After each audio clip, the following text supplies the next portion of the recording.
പച്ചക്കറി വില ഈ പറയുന്ന രീതിയിൽ വലിയ വിലക്കയറ്റത്തിലേക്ക് പോയിട്ടുണ്ടോ? ഇല്ല എന്നാണ്. വലിയ വിലക്കയറ്റത്തിലേക്ക് പോയിട്ടില്ല എന്നതാണ് എന്റെ ഒരു പ്രാഥമികമായ ബോധ്യം. നമുക്ക് ഗോപാൽ ശീല സനലിനോട് ചോദിക്കാം. ഗോപാൽ ശീല സനൽ, ഗുഡ് ഈവനിംഗ്. തിരുവനന്തപുരത്ത് പച്ചക്കറി വില കഴിഞ്ഞ വർഷത്തെ അപേക്ഷിച്ച് നോക്കുമ്പോൾ നിലവിൽ കൂടി നിൽക്കുകയാണോ കുറഞ്ഞു നിൽക്കുകയാണോ? എന്താണ് സത്യം? സുജയ സൂചിപ്പിച്ചതുപോലെ തന്നെ പച്ചക്കറി വില അങ്ങനെ അങ്ങ് ബാധിച്ചിട്ടുണ്ടോ എന്ന് ചോദിച്ചാൽ തിരുവനന്തപുരത്ത് ഏറ്റവും കുറഞ്ഞ വിലയിൽ പച്ചക്കറി ലഭിക്കുന്ന ചാലക്കമ്പോളത്തിലെ വ്യാപാരികൾ പറയുന്നത് അങ്ങനെ അങ്ങ് ഈ പച്ചക്കറി വില സാധാരണക്കാരെ ബാധിച്ചിട്ടില്ല എന്നുള്ളതാണ്. കാരണം അതിൽ അവർ ഏറ്റവും കൂടുതൽ അവർ കഴിഞ്ഞ വർഷത്തെ വിലയൊക്കെ ചോദിക്കുമ്പോൾ അവർക്കതൊരു വലിയ ധാരണയില്ലാത്ത രീതിയിലാണ് അവർ പറയുന്നത്. കാരണം ഓരോ ദിവസവും മാറി മറിഞ്ഞ് ഏറിയും കുറഞ്ഞുമൊക്കെ നിൽക്കും. കഴിഞ്ഞ വർഷം ഇഞ്ചിക്കൊക്കെ വലിയ വില ഉണ്ടായിരുന്ന സ്ഥലത്ത് അതിൻ്റെ പകുതി വില പോലും ഈ വർഷം ഇഞ്ചിക്കൊന്നുമില്ല. പിന്നെ അതിൽ ഏറ്റവും കൂടുതൽ ഇവർ താരതമ്യപ്പെടുത്തി പറയുന്നത് ഓണക്കാലം കഴിഞ്ഞതിന് ശേഷം പച്ചക്കറികളിലേക്ക് പോകാം. അവിടെ ഇരിക്കുന്ന പച്ചക്കറികളിൽ എല്ലാവരും വാങ്ങിക്കുന്നത് പയറും പച്ചമുളകും അതുപോലെ തന്നെ ക്യാരറ്റും അടക്കമുള്ള പച്ചക്കറികളാണ്. അതോടൊപ്പം വെണ്ടയ്ക്കയുണ്ട്, പടവലങ്ങയുണ്ട്.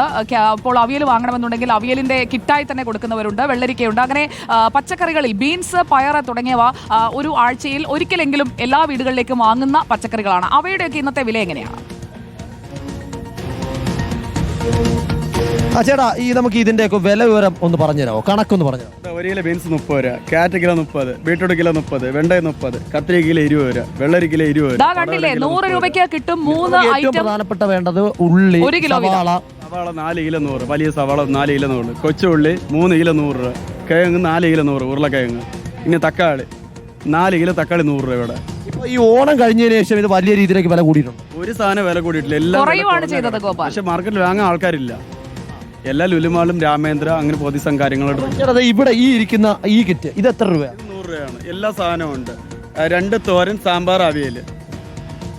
അതായത് ഈ 2 തോരൻ, ഒരു സാമ്പാർ, ഒരു അവിയൽ വെക്കുന്നതിനുള്ള ഒരു 3 പേരുള്ള കുടുംബത്തിന് സുഭിക്ഷമായി 3 ദിവസം ഉപയോഗിക്കാൻ പറ്റുന്ന ഒരു കിറ്റാണ്. ഈ കിറ്റിന് 100 രൂപയാണ് ഇവിടെ ചാർജ് ഈടാക്കുന്നത്. നമുക്ക് ഇവിടെ വാങ്ങാൻ വന്ന ആൾക്കാരോടൊന്നും ചോദിക്കാം.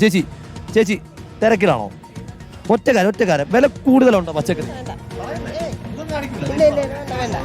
ഞാനിപ്പോ വന്നേ ഉള്ളൂ, വില അറിയത്തില്ല. എന്നാലും സാധാരണ മേടിക്കുമ്പോൾ വില കൂടുതലുണ്ടോ? അറിയില്ല, വില അറിയില്ല. ചേട്ടൻ കച്ചവടക്കാരനാണല്ലോ. ചേട്ടാ, എന്താ അവസ്ഥ? നിലവിലെ കമ്പോളത്തിലെ അവസ്ഥ എന്താ? എല്ലാം പകുതി വില, അത്രേ ഉള്ളൂ. എല്ലാ സാധനം പകുതി വിലയായി. ശാലയിലേക്ക് ആള് വരാത്തൊരു പ്രശ്നമുണ്ടോ? എന്താ, ആള് വരും. കുറച്ചുകൂടെ കഴിഞ്ഞ് വെയിറ്റ് ചെയ്താൽ കുറച്ച് 5 മണിക്ക് ശേഷം വരും. ഓണം കഴിഞ്ഞതോടുകൂടി എല്ലാ വിലയും കുറഞ്ഞു. എല്ലാ സാധനം വില കുറവാണ്. സാധാരണക്കാരനെ വിലക്കയറ്റം ബാധിച്ചിട്ടുണ്ടോ? ഒന്നും ബാധിച്ചിട്ടില്ല. ഓണത്തിന് അല്പം വില കൂടില്ല, അതിനിപ്പോൾ വില കുറഞ്ഞു. എല്ലാ സാധനവും വില കുറവായി. പച്ചക്കറി വില, ഗോപാൽ, ഞാനും പച്ചക്കറി വാങ്ങിയ ആളാണ്, ഞാൻ പറഞ്ഞുതരാം. അതായത് കഴിഞ്ഞ വർഷത്തെ അപേക്ഷിച്ച് നോക്കുമ്പോൾ പച്ചക്കറിയുടെ വില കുറഞ്ഞിട്ടുണ്ട്. കാരണം 100 രൂപയ്ക്ക് ഗോപാലിന് അവിടെ നിന്ന് ഇപ്പോൾ കയ്യിൽ 100 രൂപയുണ്ടെങ്കിൽ 1 കിലോ ക്യാരറ്റും അതുപോലെ തന്നെ തക്കാളിയാണെന്നുണ്ടെങ്കിൽ 25 രൂപയുള്ളൂ 1 കിലോയ്ക്ക്. ക്യാരറ്റും പയറും എല്ലാം വാങ്ങിച്ച് ഒരാഴ്ചത്തേക്ക് ഉപയോഗിക്കാം. 1 കിലോ വാങ്ങിച്ചു കഴിഞ്ഞാൽ പയറൊക്കെ. അപ്പോൾ 100 രൂപ കൊടുത്തു കഴിഞ്ഞാൽ കഴിഞ്ഞ തവണ കിട്ടുന്നതിനേക്കാൾ കൂടുതൽ പച്ചക്കറി വാങ്ങാൻ കഴിയുന്ന രീതിയിലാണ് എന്തായാലും ഇപ്പോൾ ആ പച്ചക്കറി മാർക്കറ്റിലെ വില നിലവാരം. സവാളയിലടക്കം വിലക്കുറവുണ്ടായിട്ടുണ്ട്. അത് കഴിഞ്ഞ വർഷത്തേക്കാൾ കുറഞ്ഞു നിൽക്കുകയാണ്. അപ്പോൾ പച്ചക്കറി വിപണിയിൽ ആശ്വാസമുണ്ട് എന്നതാണ് വസ്തുത. നമ്മൾ ഈ വസ്തുതാ പരിശോധന നടത്തി വേണമല്ലോ മുന്നോട്ട് പോകാൻ. അപ്പോൾ നമുക്ക് നേരെ പച്ചക്കറി